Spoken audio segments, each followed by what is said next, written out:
পথশ্রী বাংলার বাড়ি সহ একগুচ্ছ উন্নয়ন ঘটছে ব্লকে ব্লকে। সেই পরিষেবার খতিয়ান তুলে ধরতে সোমবার মহিষাদল পঞ্চায়েত সমিতির সভাকক্ষে সাংবাদিক বৈঠক করলেন মহিষাদলের বিডিও বরুণাশিস সরকার। উপস্থিত বিধায়ক তিলক কুমার চক্রবর্তী সহ অন্যান্যরা। পথশ্রী বাংলার বাড়ি সহ একগুচ্ছ উন্নয়ন ঘটছে ব্লকে ব্লকে। সেই পরিষেবার খতিয়ান তুলে ধরে সোমবার মহিষাদল পঞ্চায়েত সমিতির সভাকক্ষে সাংবাদিক বৈঠক করলেন মহিষাদলের বিডিও বরুণাশিস সরকার। এছাড়াও উপস্থিত ছিলেন মহিষাদলের বিধায়ক তিলক কুমার চক্রবর্তী, পঞ্চায়েত সমিতির সভাপতি শিউলি দাস, সহসভাপতি শম্ভুনাথ সাহু সহ জেলা পরিষদের সদস্য। বিধায়ক তিলক কুমার চক্রবর্তী জানিয়েছেন, সারা বাংলা জুড়ে আমাদের প্রচুর কাজ হচ্ছে। সরকারের পক্ষ থেকে নির্দেশ ছিল যে ব্লকে ব্লকে সরকারের কোন কোন কাজগুলো হচ্ছে সেগুলো জনমানসে তুলে ধরা। তাই বিডিও সাহেব লিখেছিলেন এবং আমি ধন্যবাদ জানাচ্ছি বিডিও সাহেবকে যে এত কাজ করছেন কিন্তু মানুষ জানে না। আমরা এই মুহূর্তে আমরা প্রায় সমস্ত কর্মাধ্যক্ষরা আছেন, সভাপতি সহসভাপতি আছেন, বিডিও সাহেব, ইঞ্জিনিয়াররা সকলেই আছেন যারা কাজগুলো দেখছেন। মহিষাদল ব্লকে এই মুহূর্তে আমরা 4টা পথশ্রী কাজ করছি, পথশ্রী 4। এর বাইরেও আমরা প্রায় 30টার মতো পথশ্রীর কাজ করেছি এবং আরো অনেকগুলো পথশ্রীর কাজের প্রপোজাল আমরা পাঠিয়েছি, তথা পাইপলাইনে আছে, হয়তো কিছুদিনের মধ্যে আমরা পাবো।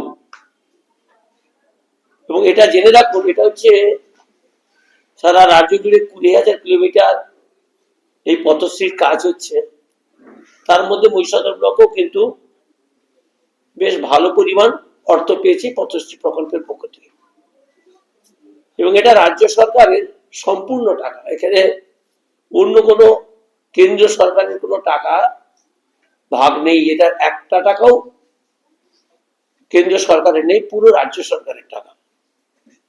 যখন কেন্দ্রের সরকার 100 দিনের কাজ বন্ধ করে দিল, তখন জননেত্রী মমতা বন্দ্যোপাধ্যায় প্রথম পর্যায়ে অনেক কিছু আন্দোলন করার পরে কেন্দ্র যখন দিনের পর দিন এটাকে নিয়ে ডিলে করলো, তখন আমরা রাজ্য সরকারের পক্ষ থেকে সমস্ত শ্রমিকদের 100 দিনের টাকা পেমেন্ট করেছি।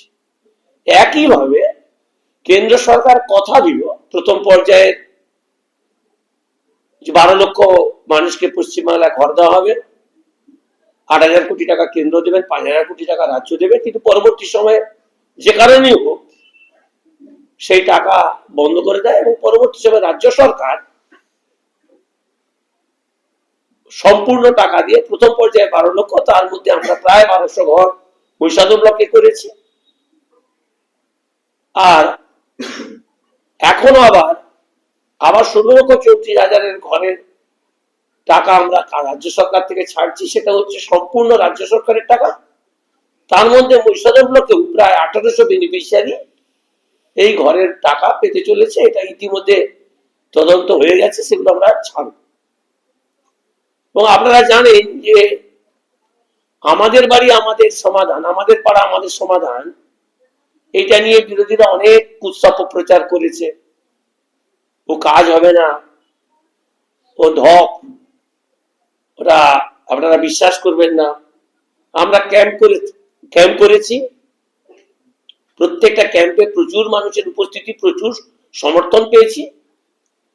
সেই ক্যাম্প থেকে যে প্রপোজাল গুলো সাধারণ মানুষরা তুলে দিয়েছিল, কারো রাস্তা, কারো ড্রেন, কারো লাইট, কারো ছোট্ট ব্রিজ, কারো স্কুল ঘর রিপেয়ারিং, ছোট ছোট primary school repairing, ICDS repairing, সেইগুলো ইতিমধ্যে আমরা পাওয়ার পরে এস্টিমেট করে অ্যাপ্রুভাল স্টেট থেকে পাওয়ার পরে টেন্ডার করেছি। তার প্রায় 70% কাজ কমপ্লিটের পথে। আমরা আশাবাদী ডিসেম্বরের মধ্যে 80 থেকে 85% কাজ কমপ্লিট করবো এবং মাননীয় মুখ্যমন্ত্রী মমতা বন্দ্যোপাধ্যায় যে টাইম বাউন্ড দিয়েছেন 10ই জানুয়ারির মধ্যে কাজ কমপ্লিট করতে হবে, আমরা আশাবাদী প্রায় সিংহভাগ মানে বেশিরভাগ কাজই আমরা প্রায় ওই টাইমের মধ্যে শেষ করে ফেলতে পারবো।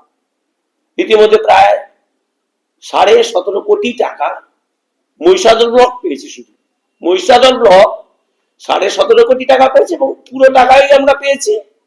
তার মধ্যে আমরা 40% টাকা পেমেন্ট করে দিতেও পেরেছি। এই জায়গায় মানুষ বুঝেছে যে জননেত্রী মমতা বন্দ্যোপাধ্যায়, এবং এটারও সম্পূর্ণ টাকা রাজ্য সরকারের, 1 টাকাও অন্য কোনো কেন্দ্র সরকারের শেয়ার নেই। ওনারা ভেবেছিলেন যে আমরা রাস্তা করতে পারবো না, মানুষের কাছে অসুবিধার মধ্যে পড়বো, কথার সম্মুখীন হব, কিন্তু বাংলার জননেত্রী মমতা বন্দ্যোপাধ্যায় বাংলার 80,000 বুথে 8,000 কোটি টাকা ব্যয় করে, 80,000 বুথে 8,000 কোটি টাকা ব্যয় করে প্রতিটি বুথে বুথে 10 লাখ টাকার কাজ এই 4-5 মাসের মধ্যে কমপ্লিট হবে। বাংলার মানুষ বিশ্বাস করেনি। এটা ভারতবর্ষের ইতিহাসে প্রথম বাংলার মুখ্যমন্ত্রী মমতা বন্দ্যোপাধ্যায় এই কাজ করে দেখালেন। রঞ্জন মাইতের রিপোর্ট, খবর বিসিবিএস।